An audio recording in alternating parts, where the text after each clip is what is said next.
میرا مالک اللہ، میرا رازق اللہ، میرا محافظ اللہ، میرا مددگار اللہ، میرا پشت پناہ اللہ، میرا دوست اللہ۔ یہ دوستی ہے اللہ کی جو لب لباب ہے، حاصل ہے ایمان کا، اسی کا نام ولایت ہے۔ اولیاء اللہ کے سروں پر سینگ نہیں ہوتے، جس کے دل میں ایمان راسخ ہو چکا ہو وہی اللہ کا ولی ہے، جسے اللہ پر یقین ہو چکا ہے وہی اللہ کا ولی ہے، جسے یقین ہے اللہ میرے ساتھ ہے، میرا مددگار، میرا پشت پناہ، میرا ساتھی، میرا دوست، میرا محبوب، میرا محب۔ اللہ اہل ایمان سے محبت کرتا ہے۔ واللہ یحب الصادقین، ان اللہ یحب الذین یقاتلون فی سبیلہ صفا کانہم بنیان مرصوص۔ اللہ محبت کرنے والا، اہل ایمان محبوب، اور اہل ایمان محبت کرنے والے اللہ محبوب۔ والذین آمنوا اشد حبا للہ۔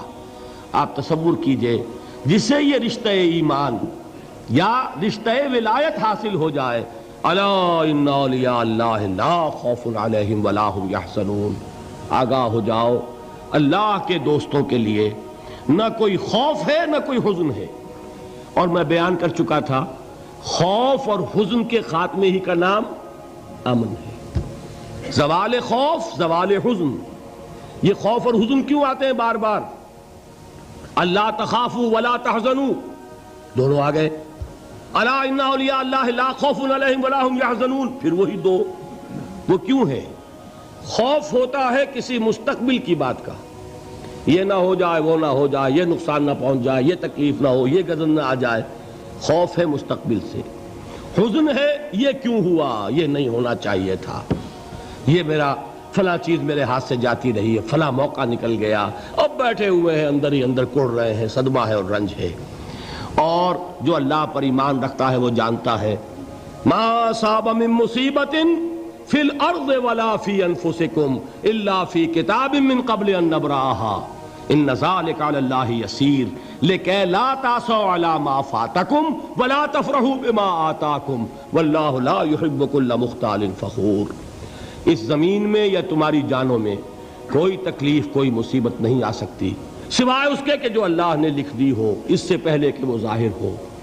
جس کو یہ حقیقت معلوم ہو گئی اس کو یہ طرز عمل اختیار کرنا چاہیے، جو چیز چھن جائے، جاتی رہے، چھوٹ جائے، اس پر افسوس نہ کرو۔ کس نے چھینی؟ دوست نے۔ دوست کے فیصلے پر شکایت۔ دوستی کو بٹا لگا رہے ہو، سرے تسلیم خم ہے جو مزاج یار میں آئے۔ اگر دوستی ہے تو پھر تو تمہیں گردن جھکانی چاہیے کہ ہر ساقی ماریخت عین الطافست، جو بھی میرا ساقی میرے پیالے میں ڈال دے اس کا کرم ہے، جو اس کی طرف سے آئے اس پر کوئی رنج نہیں، کوئی صدمہ نہیں، کوئی غم نہیں، کوئی شکایت نہیں، کوئی شکوہ نہیں، اور جو ہوگا وہ اس کے اذن کے بغیر نہیں ہوگا، اور اس کا اذن ہوگا تو یقیناً میرے لیے خیر ہی خیر ہے، چاہے وہ ناگوار شے ہو، بظاہر مجھے اچھی نہ لگ رہی ہو، میری شارٹ سائٹڈنس میں مجھے وہ نظر آ رہی ہے کہ میرے لیے بری ہے، لیکن قرآن نے کہا ہے عسیٰ ان تکرہوا شیئا وہو خیر لکم وعسیٰ ان تحبوا شیئا وہو شر لکم واللہ یعلم وانتم لا تعلمون۔ ہو سکتا ہے تم کسی چیز کو ناپسند کرو دراحال کہ اسی میں تمہارا خیر ہو، اور ہو سکتا ہے تم کسی چیز کو پسند کرو دراحال کہ اس میں تمہارا شر ہو۔ اللہ جانتا ہے، تم نہیں جانتے۔ جب مجھے یہ بات معلوم ہو گئی میں نے اپنا معاملہ اللہ کے حوالے کیا۔ سپردم بے تو مایا خیش را تو دانی حساب کم و بیش را، اے رب جو تو چاہتا ہے وہ ہو، تیرے علم میں جو شے میرے لیے خیر ہے وہ ہو جائے، میری کوئی پسند نہیں، میری کوئی چاہت نہیں، یہ ہے راضی برضائے رب۔ اکبر الہٰبادی نے اسے کہا ہے رضائے حق پہ راضی رہ، یہ حرف آرزو کیسا، خدا خالق، خدا مالک، خدا کا حکم تو کیسا۔